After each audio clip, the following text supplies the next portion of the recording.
Hey everyone, welcome to the Ultimate YouTube channel, all about world music and psychology. My name is Rosalie. I'm happy you're here. Subscribe if you haven't yet, and let's dive in. Shout out today goes to Ravenous Catalyst for this suggestion. Thank you for buying me a coffee. If you want to make sure I review something that you are passionate about or you would like to get my thoughts and analysis for, make sure to go check out my buymeacoffee.com page. And please read the instructions, read the requirements on what it takes to get that suggestion in front of me on my desk. But Ravenous Catalyst asked for another A$AP Rock. And this one is called Aggressive Steven. Are you guys ready? Have you heard this one before? Are you guys big A$AP fans? I've been amazed at his ability to play with his wordsmithery. So let's check it out. Got home one morning, maybe 10 o'clock. Grabbed a coffee, ran into my friend outside the hair salon. She said she on a break and she come up and roll a J.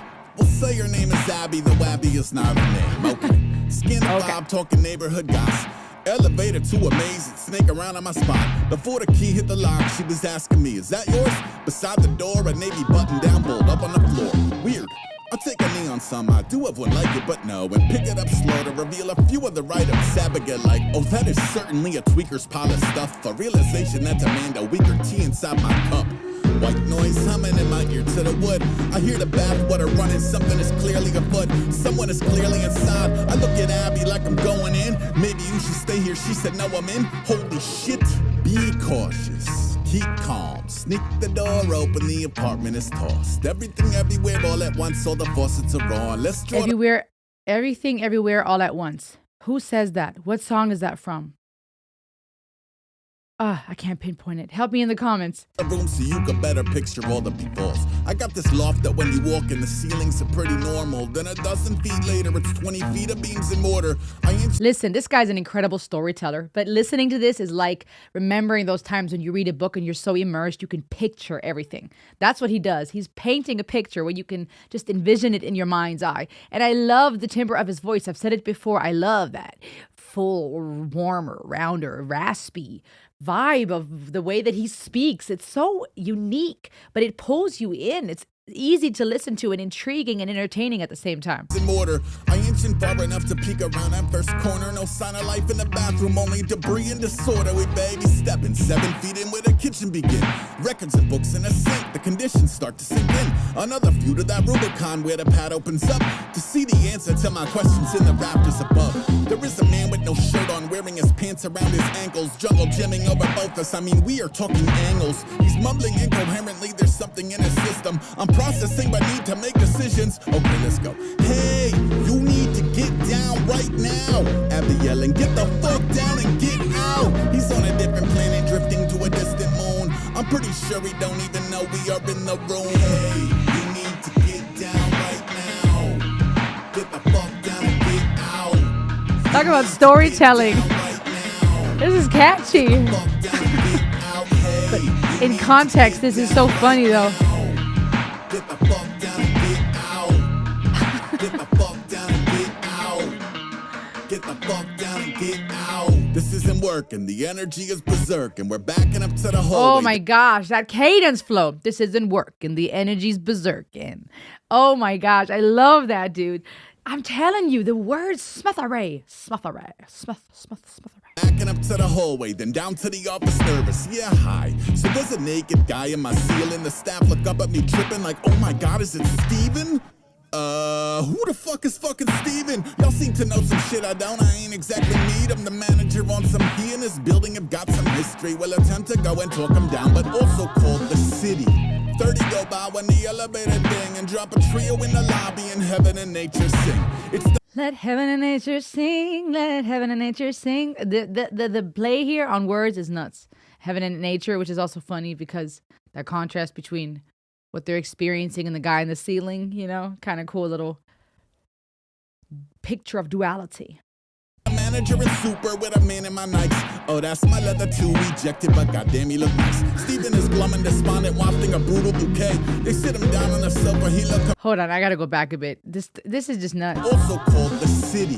30 go by when the elevator ding and drop a trio in the lobby and heaven and nature sing. It's the manager and super with a man in my nights. Oh, that's my leather too, rejected, but goddamn he look nice. Steven is glum and despondent, wafting a brutal bouquet. They sit him down on the sofa, he look confused and ashamed. But if I'm honest, also looks like he could pull out a blade. That's when two officers show up and all is fully explained.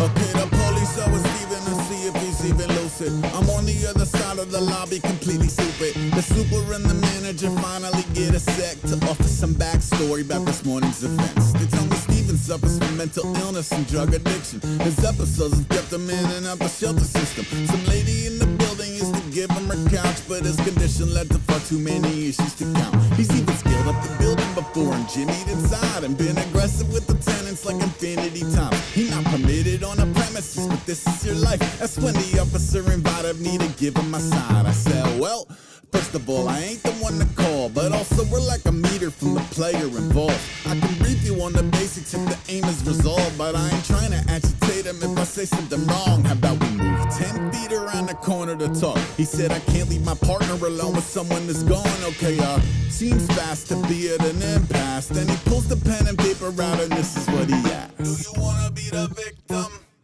What? No, I didn't want it. I'm not sure what you want. Do you wanna be the victim? Oh, you're doing a script of a communion about the nuance of a human at risk. How about we skip to where you tell me what the future can hold? He said a felony B&E and whatever he stole. We take him down to the jail and they put him back on the street. They just ain't got the kind of resources a Steven would need. I said he doesn't need a felony, he doesn't need a cell. There's gotta be a way to get him headed for some help. He said programs exist, but none of them work. It's either charge him with the crime or feed him back to the earth. That's the bleakest shit I ever heard. I don't even have the word. I'm about to run, see what evil was done. I guess the jacket was a gift, but he could leave in the dumps. Upstairs sucked. The cat's doing fine, the rest is just stuff. I just seen Steven eating lunch. This is nuts. Aesop is brilliant. This is nuts. That beat is dope too, by the way. That goes hard.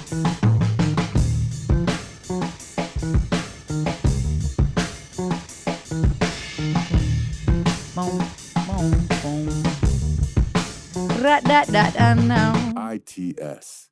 It's the future. That is nuts, dude. Ravenous Catalyst said that part, and I agree. Programs exist, but none of them work. It's either charge him with the crime or feed him back to the earth. That's the bleakest ish I've ever heard. I don't even have the words. And Ravenous said for Ace to not have the words is crazy. That was nuts. That was a dope lyric video, by the way. But yes, I agree. That is crazy. To not... Aesop is all about words. So for the lyrics to talk about I don't have the words is very poignant. But it's really bleak. That's true. You got two options. The system doesn't work. So you either arrest them or you feed them back to the earth. And that is bleak. That is really sad to think that a lot of these programs either don't work or you got people in and out of the system. It's crazy how, what is this, my third Aesop Rock song? That in this one being a little lighter in the sense of the other two felt so poetically loaded and metaphors and meaning. This one was more lighter in the sense of storytelling, but at the same time, it still has a powerful message. And it still shows compassion on the part of the dude whose apartment was jacked basically by Aggressive Steven, which is really admirable. I don't know if I'd respond that way if someone was up in my house just jacking everything up and hanging out in the ceiling. But you kind of still see quite a bit of compassion. But there's so much storytelling, and yet there's still a deeper meaning, and it's still addressing part of the issue. The people that need help, that are caught in a cycle, and the community does not know what to do with them. That's crazy. Aesop is a G with this wordsmithery and the literary art. Guys, I'm impressed. What do you think? Subscribe. I'll see you on the next ride. Ayo!